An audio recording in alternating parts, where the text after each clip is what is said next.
The Forbidden Archive. The excavation site on Varath 9 had been dead for 3 months before Dr. Kaveth found the door. The planet itself had been dead much longer, perhaps 50,000 years. Its atmosphere stripped away by some ancient cataclysm that left only ruins and dust. Kaveth was a Zilarian, his crystalline body reflecting the harsh light of the system's red dwarf sun as he worked. His team had been cataloging the remains of what appeared to be a minor outpost. Nothing special, nothing that would change history. Then his scanner detected the anomaly beneath the central plaza. The door was seamless, made of a material that his equipment couldn't identify. It bore no markings, no controls, no indication of how it might open. Kaveth spent 2 days analyzing it before he realized the door wasn't locked. It was waiting for someone with the right genetic signature, the right biological frequency, the right consciousness pattern. When he finally touched it with his bare, crystalline hand, the door recognized something in his molecular structure and opened without sound. The chamber beyond was vast, stretching down into darkness that his lights couldn't fully penetrate. But the walls were alive with data streams, holographic projections that activated as he entered, responding to his presence. The language was Old Galactic, the root tongue from which all modern council languages had evolved. Kaveth could read it barely, his translation implant struggling with syntax that was older than recorded history. The first files he accessed were mundane. Supply records, personnel rosters, maintenance logs for systems that no longer existed. Then he found the archive core and everything changed. The hologram that appeared was of a being unlike any species in the council database. It stood on 2 legs like many species did, but its proportions were strange, its face oddly smooth, its body lacking any natural armor or weapons. Yet something about its eyes, even in hologram form, made Kaveth's crystalline structure vibrate with instinctive unease. The being spoke, and the translation came through clearly. "We are the architects. We have ruled this galaxy for 10 million years, bringing order from chaos, civilization from barbarism, peace from endless war. But we have failed. The enemy comes and we cannot stop it. We are not strong enough, not ruthless enough, not desperate enough to do what must be done, so we begin our final project." The hologram shifted, showing a vast laboratory complex, genetic sequencers the size of moons, computational systems that made council technology look like children's toys.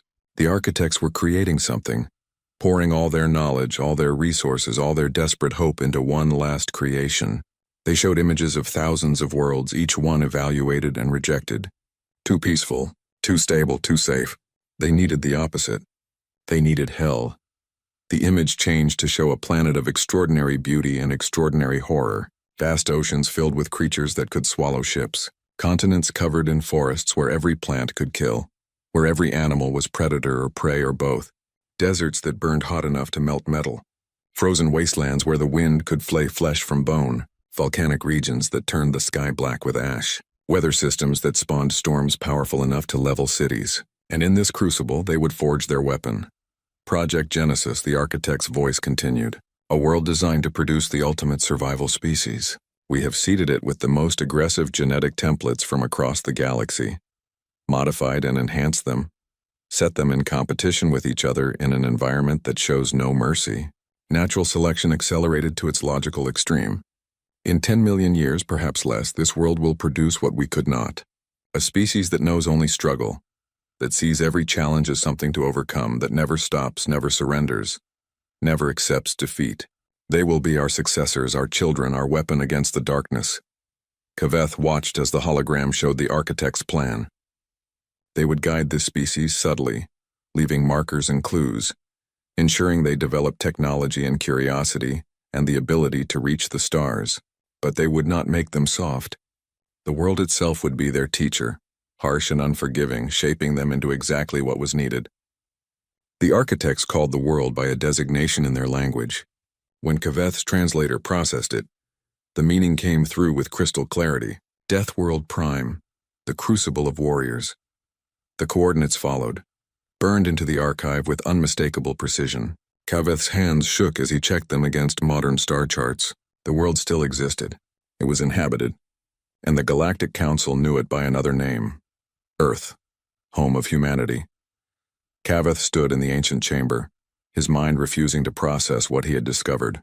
Humans had joined the Galactic Council only 15 years ago, presenting themselves as peaceful explorers from a garden world, a species that had barely survived its own primitive wars and now sought friendship among the stars. They were weak compared to most Council species, their technology decades behind, their military force laughable. They had no natural weapons, no armor, no enhanced senses.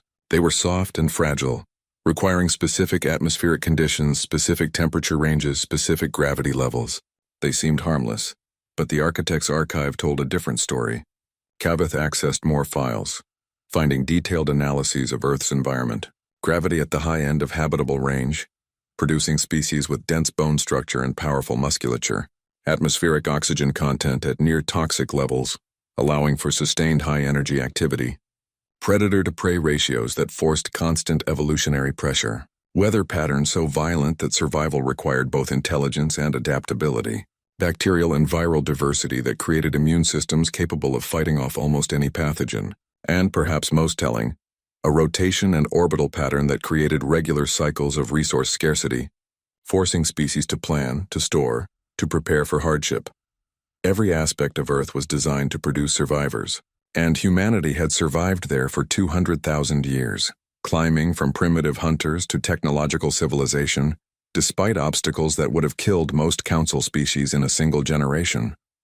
They had fought ice ages and plagues, megafauna predators and rival human tribes, volcanic winters and asteroid impacts. They had survived everything their world threw at them and emerged stronger each time. Kaveth found himself laughing, a sound like wind chimes in a storm. The Council thought they understood humans. They saw a species that ate dead animal flesh and somehow considered this normal. They saw a species that could survive injuries that would kill most beings, that could run for hours without rest, that could adapt to almost any environment within a single generation. They saw these things and called them curiosities, evolutionary quirks from an unusually harsh world. They never wondered what it meant that humans considered their world beautiful, that they spoke of Earth with love and longing, that they called it home despite its horrors. The archive held more secrets. The architects had left monitoring systems throughout the galaxy, automated stations that watched and waited, sending reports back to receivers that might never be checked.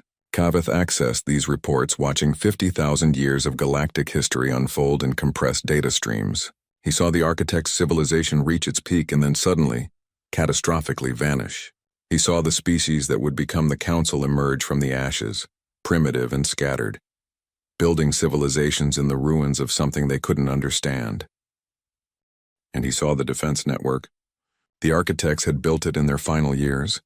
Massive weapons platforms hidden in deep space, quantum shields around key systems, automated dreadnoughts that patrolled the galactic rim. The Council had discovered some of these installations over the millennia, studied them, marveled at technology they couldn't replicate. They had assumed the architects built these defenses against some conventional enemy, perhaps a rival civilization from another galaxy. They were wrong. The reports showed the truth. The consuming darkness, the architects called it, not a species or empire, but something else. Something that existed in the space between realities. Something that fed on consciousness itself. It had come before, had consumed entire regions of space, had destroyed civilizations that made the architects look primitive. The architects had fought it for 1,000 years and barely managed to drive it back, to seal the rifts through which it entered normal space. But the seals were temporary, the rifts would reopen, and the darkness would return.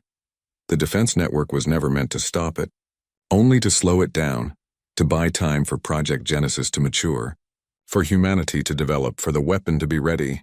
Kaveth found the timeline calculations and felt his crystalline structure go cold. The network had been failing for the last 500 years. Systems going offline, weapons platforms running out of power, shields degrading. The Council had noticed some of this, but they attributed it to simple mechanical failure over time. They didn't know they were watching their protection crumble, and the darkness was coming back. The archive held sensor data from the deep space monitoring stations, showing reality itself beginning to fracture at the galactic rim, small rifts at first, barely detectable but growing larger each year. The architect's calculations suggested the darkness would reach inhabited space within 3 to 5 months. 3 to 5 months before the war, the architects had prepared for 50,000 years ago, finally arrived. Kaveth stood alone in the ancient chamber, surrounded by the ghosts of a dead civilization, holding knowledge that would shatter the galaxy's understanding of itself. Humanity wasn't some random species that happened to develop spaceflight. They were a designed weapon, created by the greatest civilization in galactic history, engineered specifically to fight an enemy that the Council didn't even know existed. Every human trait that seemed strange or disturbing, their aggression and persistence, their pack bonding and tribal loyalty, their ability to thrive in chaos and their refusal to accept impossible situations, all of it was intentional. All of it was necessary. He thought about the humans he had met during his years in Council space. Ambassador Marcus Jang, always smiling, always diplomatic, always seeming to defer to Council wisdom while somehow getting exactly what humanity wanted in every negotiation. Captain Jennifer Torres, who commanded Earth's flagship, with an easy confidence that made veteran Council officers nervous. Dr. James Wright, whose research into quantum mechanics had advanced the field further in 10 years than Council scientists had managed in 1,000. They all seemed so normal, so harmless, so eager to learn and cooperate. But Kaveth had seen their eyes when they thought no one was watching. He had seen the way they assessed every room they entered, cataloging exits and threats and advantages. He had seen how they moved, with a grace that came from bodies built for pursuit and combat. He had heard them laugh about Earth's dangers, casually mentioning animals that could kill with a single bite, weather that could freeze flesh in minutes, diseases that killed millions despite their advanced medicine. They spoke of these horrors the way other species spoke of minor inconveniences. What would the Council do with this knowledge? Kaveth already knew the answer. They would panic. They would see humanity not as allies but as a threat, a weapon pointed at their hearts, a species designed for war living among them. They would demand restrictions, controls, perhaps even quarantine. They would do everything possible to keep humanity weak and contained, never realizing they were dooming themselves in the process. Kaveth copied the archive to his personal storage, encrypting it with codes that only he knew. Then he made a decision that would change his life and perhaps the galaxy. He would report the finding to the Council, but he would withhold the most dangerous information. He would give them enough to understand the threat of the consuming darkness, but not enough to understand what humanity truly was. Let them figure it out themselves if they were smart enough. Let them decide how to react when the truth finally became undeniable. He took one last look at the architect's hologram, frozen in its eternal message.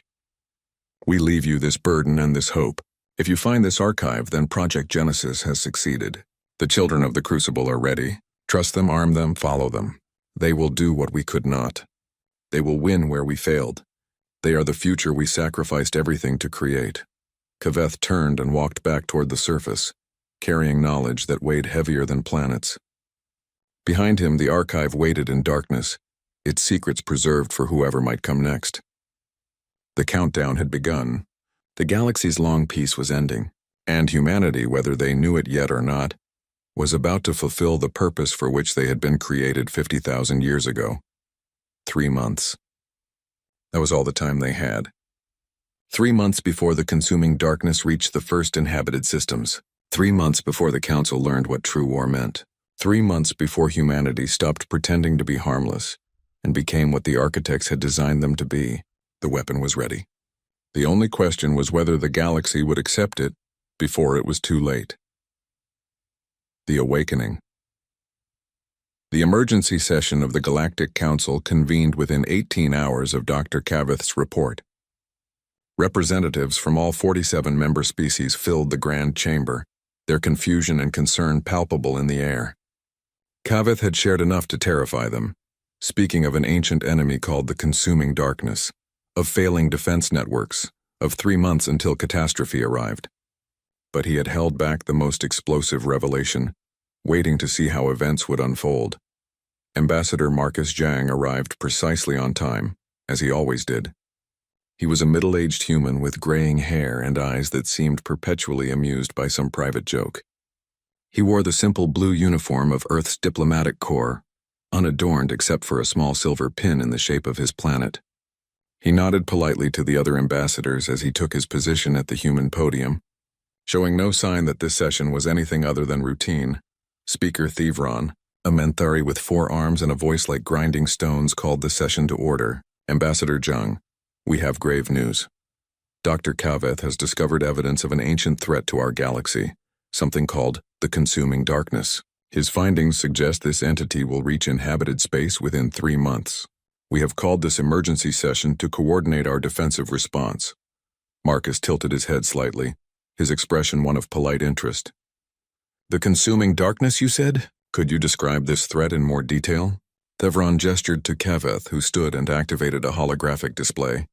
The images showed the data from the ancient archive, sensor readings of reality fracturing, the calculations predicting the rift's expansion.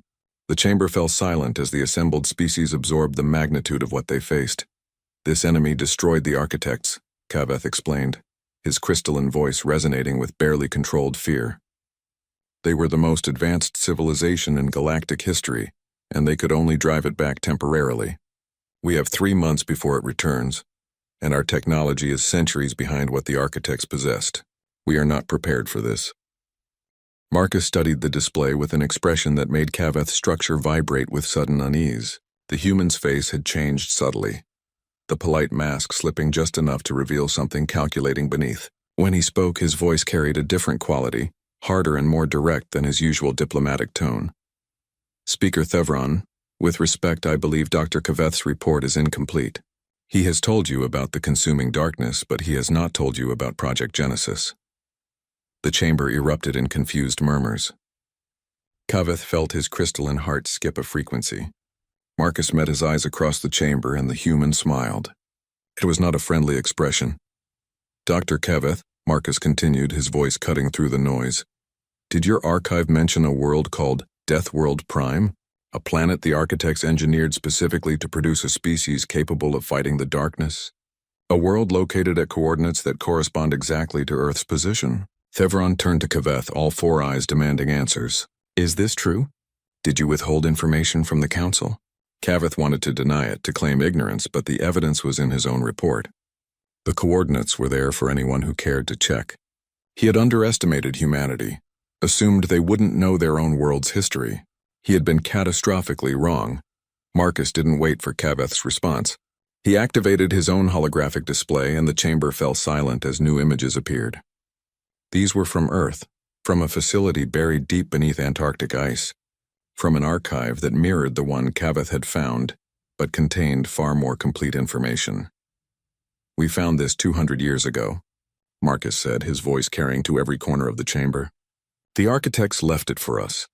A message for when we were ready to understand what we are. They told us everything, Dr. Kaveth.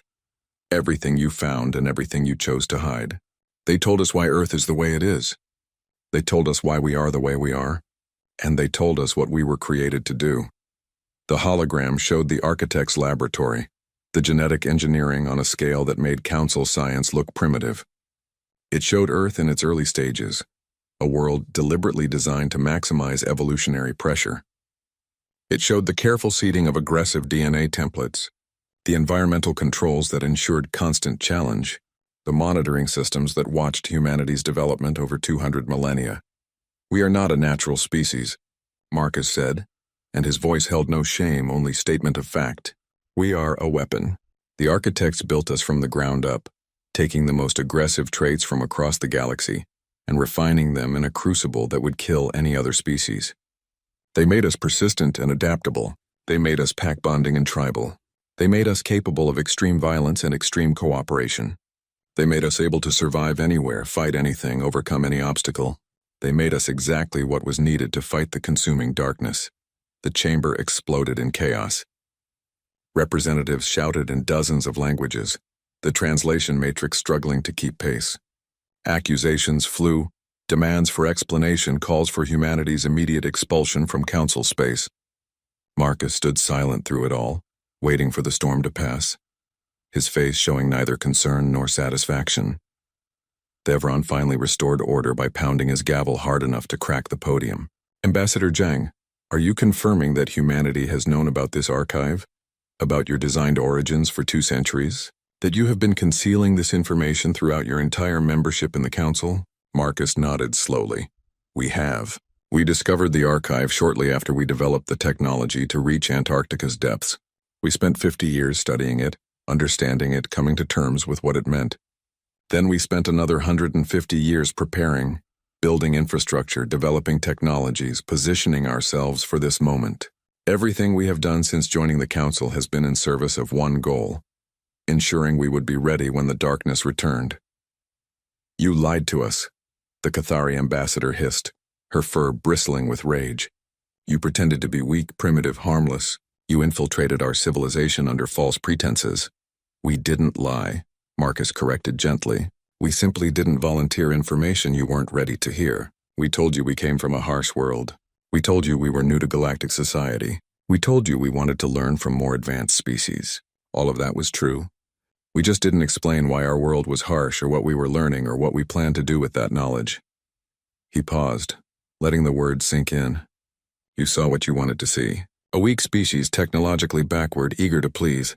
You never asked the right questions. You never wondered why a species from such a deadly world would develop space travel at all, let alone so quickly. You never questioned why our population growth was so aggressive, or why we colonized hostile environments that other species avoided. You saw us as amusing primitives, and we let you believe it. Thevron's voice was cold. What are you, then? If not the species you claim to be. Marcus's expression hardened. We are exactly what the architects designed us to be. We are survivors. We are warriors. We are the species that evolution and engineering built to fight impossible wars and win. Our entire civilization, our culture, our history, every aspect of what makes us human exists because the architects needed something that could face the consuming darkness and not break. He activated another display, showing human military installations that the Council had never known existed, fleets of warships hidden in asteroid fields, weapons platforms disguised as mining operations, training facilities on worlds the Council thought were simple agricultural colonies, millions of humans who claimed to be civilians but were actually soldiers waiting for orders. This is what we really are, Marcus said. The Council gasped at the scale of it. Earth alone had more military force than 10 Council worlds combined, and humanity had colonized 40 systems. We stopped pretending to be weak decades ago. We just made sure you never noticed. Our explorers were scouts. Our traders were intelligence gatherers. Our scientists were studying your defenses. Our diplomats, like me, were ensuring you never saw the threat until we were ready to reveal it. Why? Thevron demanded. Why hide? Why not simply tell us the truth? Because you would have done exactly what you're doing now, Marcus replied. You would have panicked. You would have tried to restrict us, control us, perhaps even eliminate us. You would have seen us as a threat rather than the defense force we were created to be. The architects knew this would happen. They warned us in their archive that other species would fear us, that we would have to hide our true nature until the moment came when hiding was no longer necessary. And that moment is now, Kaveth asked, finding his voice. Marcus nodded. That moment is now. The darkness is coming. In 3 months, reality will begin fracturing at the galactic rim. In 6 months, the first inhabited systems will fall. In a year, the consuming darkness will reach Council core worlds. You cannot stop it with your technology or your tactics. The architects, with all their advancement, could barely drive it back. You have no chance alone. The chamber fell silent. Every representative understood what Marcus was saying, what he was offering, and what it would cost. But we can stop it, Marcus continued. Humanity was designed for this exact war. We have studied the architect's data. We have developed weapons and strategies specifically for fighting an enemy that exists partially outside normal reality. We have trained for 50 generations, passing down knowledge and preparing for a war our ancestors knew would come. We are ready. The question is whether you are ready to accept our help. Thevron's voice shook slightly. What are you proposing? Marcus's answer was blunt. Military authority. Humanity assumes command of all defensive operations. Your fleets follow our orders. Your resources are allocated according to our strategic needs. Your governments cooperate fully with our requirements. In exchange, we fight the darkness. We use everything the architects gave us, everything we have built, everything we are, to protect this galaxy. You want us to surrender our sovereignty, the Vexthari representative said, his voice thick with disbelief. No, Marcus replied. I want you to survive. Sovereignty means nothing if you're dead. The darkness doesn't care about your governments or your laws or your pride. It only cares about consuming. And it will consume you unless you let us do what we were created to do. He activated one final hologram, showing footage recovered from the architect's archive. The images were horrific beyond description. Worlds being torn apart as reality fractured around them. Civilizations of billions reduced to screaming chaos as the darkness fed on their consciousness. Space itself becoming twisted and wrong, light bending in impossible ways, time flowing backward and forward simultaneously. The consuming darkness was not just an enemy. It was the end of everything, wrapped in a form that mortal minds could barely comprehend. "This is what happens if we fail," Marcus said quietly. "This is what the architects faced. This is why they sacrificed everything to create us. They didn't want weapons. They wanted survivors. They wanted a species too stubborn to die, too aggressive to surrender, too adaptable to be destroyed. They wanted humanity." The chamber remained silent for a long moment. Then slowly the Miralan ambassador stood. Her species was small and peaceful, with only 2 worlds to their name. She had been one of the few who befriended humanity when they first joined the council. "I vote to accept Ambassador Zhang's proposal," she said, her voice clear and steady. "The evidence is undeniable.